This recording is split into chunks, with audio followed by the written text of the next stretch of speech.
আমরা বলতে চাই আজকে যেই দাবি আরো পূর্বে মেনে নেওয়া হয়েছে শুধুমাত্র ওই সচিবালয়ের সচিবদের গাফিলতির কারণে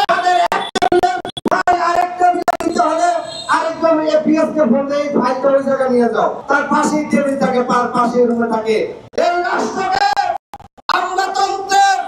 লাল ফিতার দৌলতের রাষ্ট্রের লক্ষ লক্ষ নাগরিক জীবন যাপন করে অনেক সময় যৌক্তিক দাবি পূরণ হবে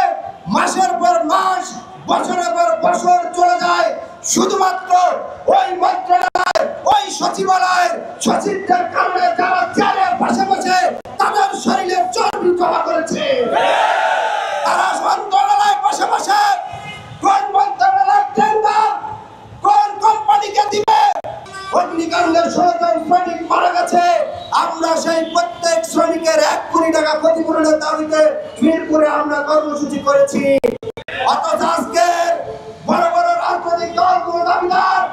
তারা টাকার বড়াই দেখিয়ে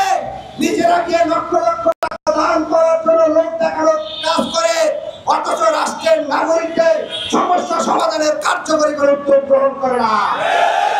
নাগরিক পার্টির শিক্ষা সম্পাদক জনাব ফয়সাল মাহমুদ শান্ত গত 1 মাস ধরে দায়িত্ব পাওয়ার পর থেকে এই প্রেস ক্লাব থেকে শুরু করে শহীদ মিনার যত শিক্ষকদের আন্দোলন আছে প্রত্যেকটা শিক্ষকদের আন্দোলনে তিনি মেধা দিয়ে সময় দিয়ে রাতের